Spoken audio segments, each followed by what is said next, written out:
MD Supplement Superstore, #1.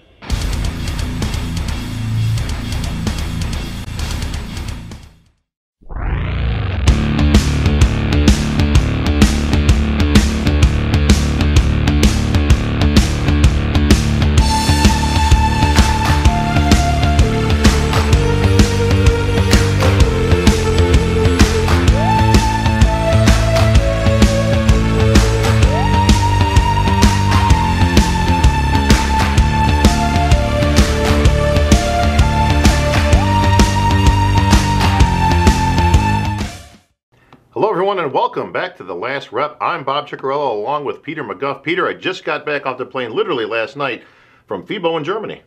Great, Bob. Great to have you back. I mean, FIBO, that's the biggest fitness expo in the industry. So give us a resume of what happened. Anything unusual? Sean Ray buy a meal?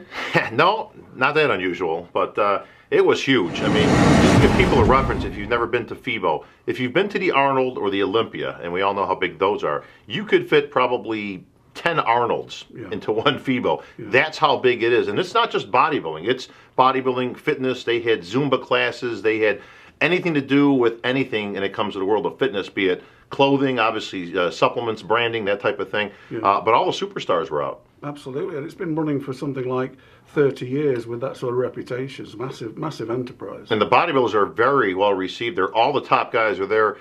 Phil's making rounds, of course, with lines down to the corner. Ronnie Coleman there had his brand new line out in a big, gigantic booth. Congratulations to Ronnie for that. Kai Green doing his thing. Sean Ray, like I said, DJ was in attendance. DJ was born in Germany, so he is a great guy to have there because he speaks the language. So what about the contest itself? Johnny Jackson won. Tell us what your impressions were of him. I like, that's the best Johnny Jackson I've seen in quite some time. That's his first win, believe it or not, Peter, in 5 years. He hasn't won a show since the Atlantic City Pro, a show that's not even around anymore. Right. And it's taken him that long to get back on top. Yeah. Well, he's obviously made improvements to his lower structure. He's always had this great upper body, but he was probably the best conditioned, or was he the best conditioned? Kefalianis really brings condition, but doesn't have the structure. No, I mean, it was certainly not the deepest lineup that we've seen. I mean, that's not even a point to be argued. Kefalianis held his own, of course. He looked good. Followed by Sergei Shelostov, probably the best Shelostov we've seen, I think since the Europa about 2 years ago or so, where he came out and looked like a pretty good contender. He's a big guy, but he just seems to be lacking enough things that it kind of always keeps him out of that top spot or two. But back to Johnny for a second. I wonder, Peter, question to you. Do you think all his years in the powerlifting and the strongman type things has taken a toll on being able to build the lower structure to match the upper body? Well, obviously he's had to concentrate on trying to shift maximum weights in powerlifting. It's not like Johnny gave up powerlifting 10 years ago and concentrated on bodybuilding. He's been doing both the last few years. So I don't think it's ideal, but whatever makes him happy is the key to it all. Well, winning definitely made him happy, I can tell you this. He wanted this one bad, Peter. I mean, he needed a W in the column. He wanted that Olympia qualification. He's going to get ready for Spain in 2 weeks. Right. So he's going to be out there in Europe making some rounds and getting ready. And says that he's actually going to be better in Spain. I'm going to be very curious to see how Johnny does from this point on, obviously, until the Olympia. But man, was he glad to get that Olympia qualification out of the...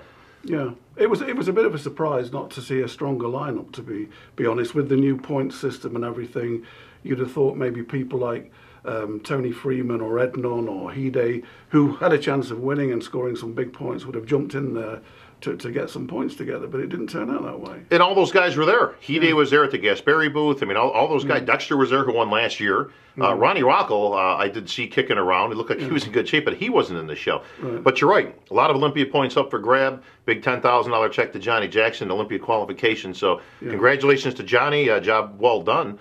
And again, we'll see him in Spain in a couple weeks, see if he can make it 2 for 2. But he definitely seems to be on a roll right now, and that really bolsters his confidence. Very important going to the Olympia. Right. So what's next on the slate? What's the next upcoming? Peter, coming up next is the Europa Show of Champions, coming up right here in Orlando, not too far from where we're living, so we'll be there. Ed and Betty Pariso putting this show on. This was a show, I actually did their first show that they did And that was back in '02, so we're talking about 10 years ago now. And that was their first venture into the whole business of promotion. That was a show I took runner-up to Durham Charles. Oh yes, yeah, that was a very famous show, wasn't it? Very famous, very controversial. Was J.D. Duody? Was he in that one? Everybody was in that one. There were some big names in that. Melvin Anthony was in that. Craig Titus. There was a lot of top names. My old friend Tom Prince. And that's when they really started out with the whole Jurassic Park theme thing. And they had the big dinosaurs on stage and all that. So, congratulations to Ed and Betty. Again, over 10 years in promotions now, and showing no signs of slowing down. One major difference this year, Peter: no men's open show here in Orlando this year. Just the 212. Yeah, and again, this lineup we're looking at it, the 212. Again, it's not the strongest lineup you've ever seen, or even the biggest lineup in terms of numbers. No, it's not. And this is disappointing to me, Peter, as somebody who championed the cause for the 202, which was first a 210, now it's a 212. The idea was still there, regardless of what the weight ends up being, and that is to give the smaller guy a chance to compete on equal footing. And with only 7 guys in the lineup, with the head name being Al Auguste, and returned by Vinny Galante in this class, you got to wonder, where is everybody? Where are the guys competing, and where are the guys that are going to give themselves an opportunity to get on stage at the Olympia, not in the open, but in the 212?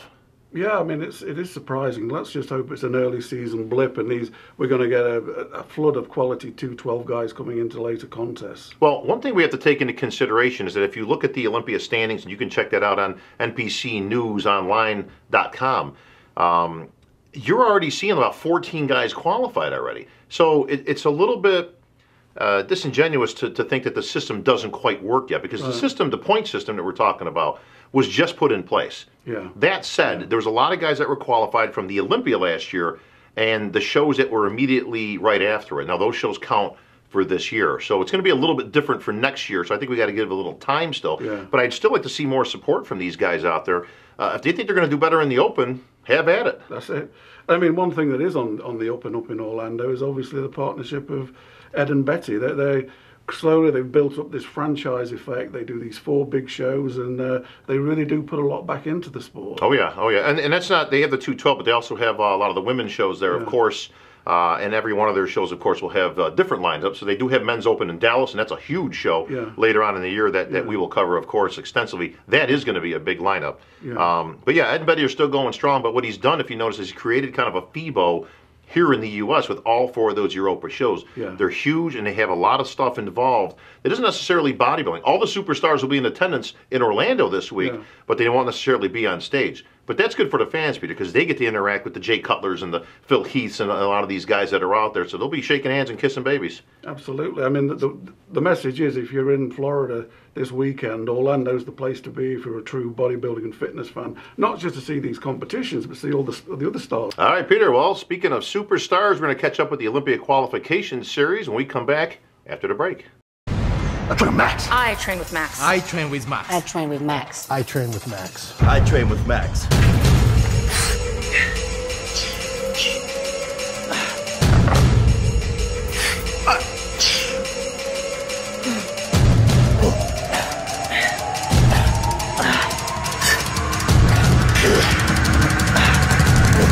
I train with Max.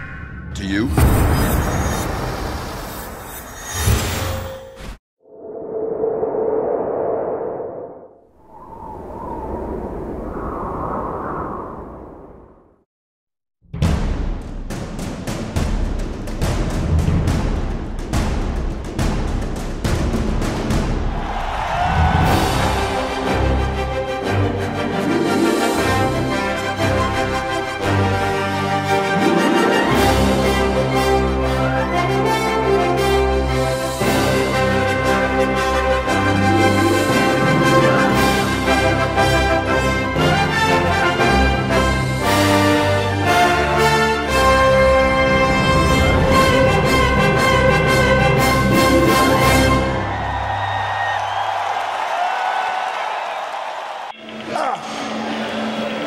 MD Supplement Superstore, #1.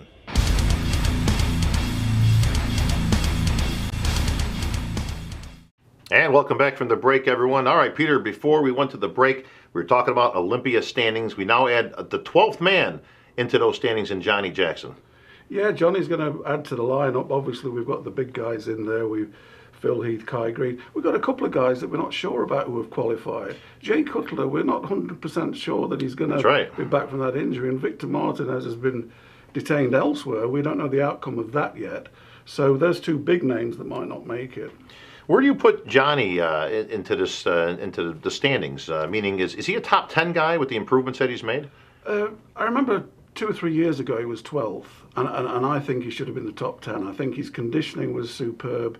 I think he gets over penalised a little bit because his lower body isn't as good as his upper body, but he's definitely a top 10 potential guy. Well, Peter, I'm looking down the list of Olympia guys that have qualified already. Lionel Bayeki stands out to me. That's a guy I think who could make a splash into the top 6 if he can get his conditioning down. That's right. He's got the shape, he's got the proportions, but this year he's had a little bit of difficulty nailing the condition. If he can work on that, then he could be spectacular. Well, we know the top names, of course, Kai Green, Branch Warren. Can anybody give Phil Heath a real run for the money? Let's take Jay out of the mix. Let's just assume that Jay's too busy selling his product line out there and making money to get back on the Olympia stage. Does anybody have a shot against Phil?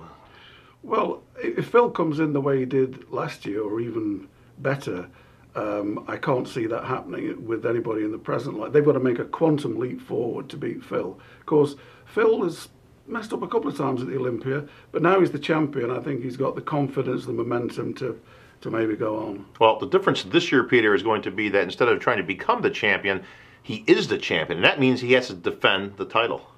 That's right, but I think, you know, if you look back at Ronnie Coleman, Dorian Yates, Lee Haney, once they got that first one under the belt, a certain confidence grew out of them, a certain, aura, and they became better bodybuilders and really did act like Mr. Olympia. I think the same is happening to Phil. Well, Peter, you've been around this game a long time, and certainly you've seen your fair share of guys that have defended their titles. Anything that sticks out in your mind? Well, I think it's interesting that this is going to be Phil's first defence. And it takes me back to 1999 when Ronnie made his first defence, and that's going to be the subject matter of TLR Remembers.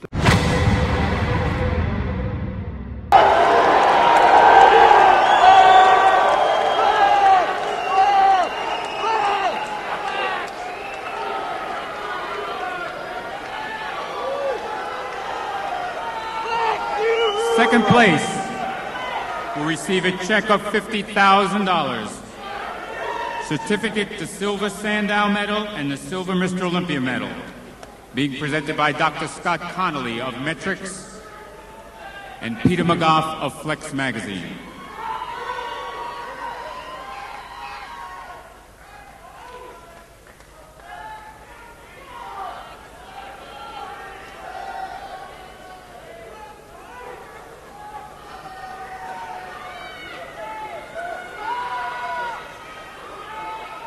The check, the certificates, the 2 silver medals will be presented to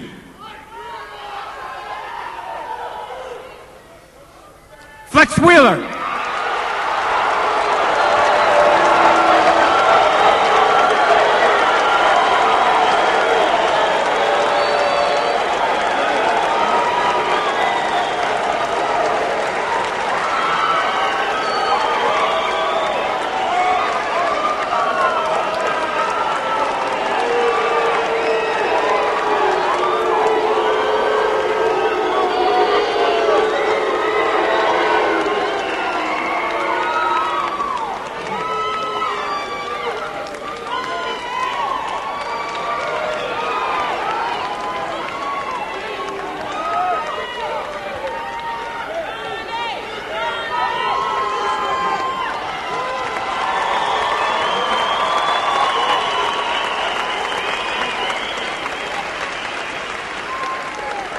Wow, what a time capsule, Peter. 13 years ago, I recognized Ronnie, I recognized Flex, I recognized a lot of the top guys. Who was the competitor with the white hair I saw on stage? That was Eugene Sandow. Ah. Yeah. No, that was quite an explosive end to the contest. I mean, to set it up, I mean, obviously Ronnie defending for the first time. The year before, Flex had been the favourite to take the title after Dorian had retired. Sure. Ronnie came from nowhere and took it. And Flex really came into this burning with the desire to beat him. and he really, really did think he beat him. Well, Flex was not short on emotion. Peter, you were literally right there on stage, right in the middle of all that. Give me some inside scoop. Was anybody saying anything? I mean, Ronnie, as we know, was beside himself on the ground, doing what Ronnie did when he, would win Olympias from that point forward. But what was Flex's demeanor? Well, I could see this building up to this because Flex absolutely throughout the day thought he'd won. He didn't. He wasn't better than Ronnie on that day. Right. But he'd convinced himself, and as you know, he's a very emotional guy, wears his heart on his sleeve.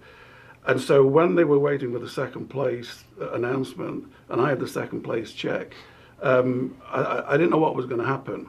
Of course, Flex turned away. Ronnie did his usual flat-out victory pose. I thought Flex was going to walk off because he was facing me. He turned his back. And he turned his back. And I said, "Let's get this done, Flex." Looking at him. Now, I don't know whether he heard me, but he did, to give him his credit, he did sort of pull himself together.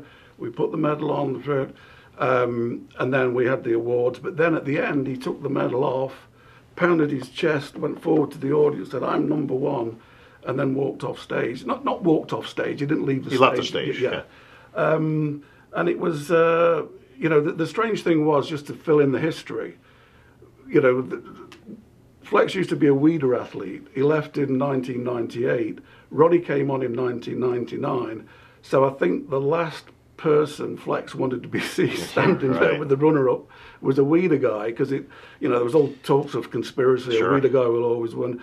So but after that, Flex did apologise to Ronnie. They both came up to the offices the week after, and everything was fine. But Flex was this firebrand. Sure. Well, now obviously emotions ran high there. It was live and on the spot. Flex was supposed to be the champ. He had the crown. They had his name on the sandow, the whole thing. After Dorian retired, nobody saw Ronnie coming in '98. So you're absolutely right when you say that Flex thought he deserved to win. After that point, Peter, and now you've talked to Flex many times since that time. Emotions have cooled down. Obviously, a lot of time has elapsed. Does Flex have any different outlook on what should have happened? Does he think now that Ronnie did beat him, does he still think he should have won? I think he still thinks he should have won. But to give Flex credit today, he does look back and say, I was a bit of a handful, wasn't I, in terms of temperament and everything. And he apologises for it to people that, in the past, he had run-ins, and he's very sort of sincere about that. Sure. Well, you know what? I'm glad for the Flex Wheelers out there, and anybody else who's emotional, Peter. I mean, these are genuine emotions that you see on stage. And anybody from Cal Scallock doing the crucifixion pose, years ago when he took fifth on the Olympia stage, to Flex Wheeler. These are athletes in the heat of the moment, and that's, to me, what gives our sport, that personality that it so needs and so desires in order to be out there and be interesting to people. You need that. Yeah, I mean, it did create a lot of excitement. There was a lot of Flex fans in the audience who were with him, and if he'd have just blandly accepted it, we wouldn't be talking about that moment now. It wouldn't be a TLR Remembers moment. It was pretty electric as it went down, just wondering, is he going to explode, or what the hell is going to happen? Well, you're exactly right, Peter. If he turns and shakes Ronnie's hand and puts his arm up and acknowledges the audience, I mean, that's not real. And that's what I liked about Flex Wheeler is, you can love him or hate him, but I tell you what, that guy had one of the best physiques in us. It took a great 100% Ronnie Coleman to beat Flex Wheeler that day. Yeah, absolutely. Flex, you still have to rank him in the top 4 or 5 bodybuilders of all time, easily. No question there. Was it a two-man race, Peter, that competition? It was really, but in third place was Chris Cormier, and he's never been as good as that, and he never was again. I mean, he had everything. He had that classic look. He was sort of Flex Wheelerish, and he was really in condition. So those top 3 were pretty awesome. Boy, big difference between the physiques and the depth of competition 13 years ago versus today, you would say? Yeah, definitely. And when we come back from the break, we're going to look back again to that sort of time before the internet. The days before the internet, before Al Gore invented the internet. After the break. MD Supplement Superstore, #1.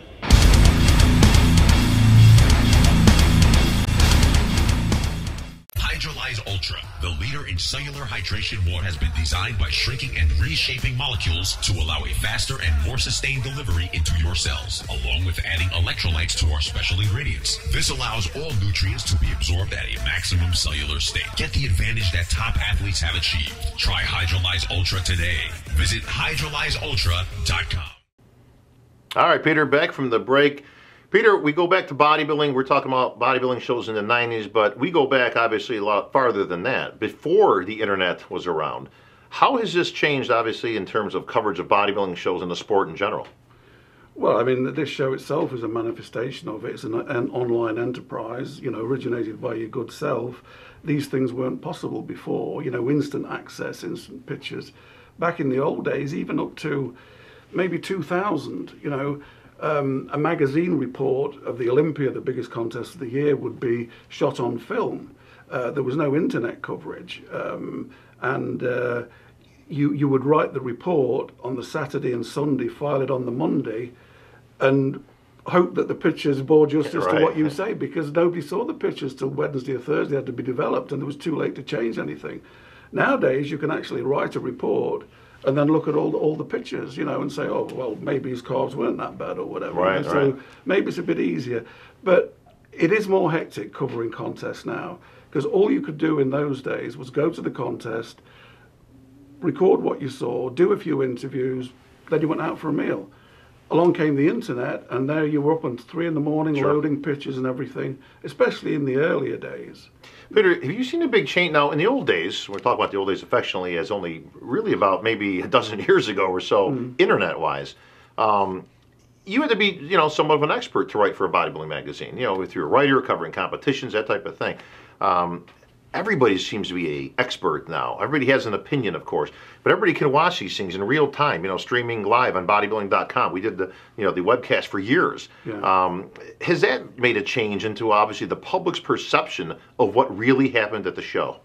Well, I think there's a lot of information on the internet. You know, a lot of it is tremendous. A lot of it is not so good. If you're a new time bodybuilder and you link into the wrong information, that's you set in stone for your beliefs. You know, as far as, you know, the magazine is still the sort of the thing that's there for eternity, that lasts forever. And, you know, all the good writers basically do graduate to the bodybuilding magazines. And the photographers. You know. Of course, of course. Yeah. I just often wonder, obviously, if the information is getting out, because there's so much of it now. Yeah. Again, you have to really pick your credible sources very carefully, and from trusted people, you know, trusted journalists in the business that have a background, that know what they're looking at. Because it is a different competition, whether you're watching it on the internet or they're live in person, be it in the first row, the 15th, or the cheap seats. It's a different show even on the floor, depending on how close you are.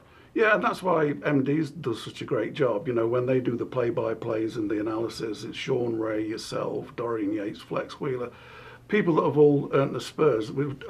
That's online and in the magazine. So eventually, even a newcomer begins to pick his source and see who he trusts and where he's getting the consistent information. It's no good somebody screaming, you know, competitor A 1 minute and competitor B the next. There's got to be a consistency and somebody who speaks the mind. Well, I've always found it interesting that everybody gets online and everybody starts arguing about how nobody knows what they're talking about. Right. But they all have their own unique blend of an order of placings. Yeah. But like I say, the irony is that they're complaining that somebody else doesn't know what they're talking about, but they have the right order, and everybody does it. Yeah, I mean, the internet gives everybody the showcase have their own opinion, so you can say something if you disagree, even if you're sometimes wrong. You know, it's there as a matter of record that that's the way you feel. All right. Well, Peter, we're going to go to the last word this week, and of course, we were arm wrestling about who's going to do it this week, and of course, we went to a stalemate because you've still got that strength. So, the last word this week is going to be on trolls, tweets, and tough guys. All right, the last word this week, Peter, trolls, tweets, and tough guys. I got to get this off my chest. I know you got a whole bunch of things to say on this. What's up with the trolls on the internet? What's the matter with these guys? They have every ability to talk to the world's greatest champs one-on-one, something we couldn't do back in the day. Yeah. What's with the trolling? Well, that's the disappointing thing, that when the internet really took off in the late 90s, and a lot of top-name bodybuilders did go on sites and just didn't go back after a while because of the battering they took from anonymous guys. And let's qualify this. We're not talking in any shape or form about every internet user. We're talking about the small minority, you know, the majority of the guys, they just love connecting with the stars. Back in the 60s, if I was able to go direct to Dave Draper or something, that would have been Valhalla. It would never have crossed my mind to insult the guy or demean his physique or anything. Well, why the change, though, Peter? You know, why are all these trolls out there on the internet? I mean, where are all the real fans? We know they're out there because they number in the thousands, hundreds of thousands on all the boards that we've seen over the years. But why don't they kind of rally up and get rid of these trolls? Well, they're the sort of silent majority. I mean, let's be honest. Most of the followers of our sport, the real ones, they're too busy training, mixing protein drinks, getting the meals ready. They'll check the website, but they haven't got time to indulge in all this long, hate-filled correspondence back and forth. It's only guys who really are not into the sport, and why they're into the sport and follow it, I'll never know. Well, one thing they do have time for is tweeting, Peter. Obviously, the new sensation on Twitter, what's trending, anything else I can think of that begins with a T. Yeah. But tweeting seems to be the rage these days because you can keep up, and it does seem fairly positive to tweet your favorite superstars. I see Phil Heath, Jay Cutler, all these guys, Ben Pekulski, they're on there all day long going back and forth with the fans. Yeah. Some people got an awful lot of time on their hands, haven't they? Yes. Well, that's bodybuilding in a nutshell, Peter. You know, we sleep, we eat, and we now Twitter, you know, which is good. Now, We are tweeting. Yeah. And tough guys, Peter. Every argument on the internet from the trolls ends up with a big old argument from somebody who's a big tough guy. Everybody's got, you know, they used to have beer muscles when you used to get out and get liquored up at the bars. Now, if you're on the internet, everybody's a tough guy. Well, they are if they've got a name like Missy Primrose and nobody knows where they are, not even what country they're in, and they can insult anybody. That's a negative environment that they're in. It really, you know, the culture has gone like that. You know, generally, not just with bodybuilding. You know, I'm going to sound like the grand old man now, but you know, people are a bit more abrasive than they used to be. Yeah, well, you know what? Everybody's tough on the internet. Like I say, it's all easy when you're anonymous and nobody's really calling you out on it. So bottom line is trolls, get rid of them. Tweeting, keep up the good work. And you can tweet us, of course, on The Last Rep 1. And tough guys, forget about it. To me, that's the last word.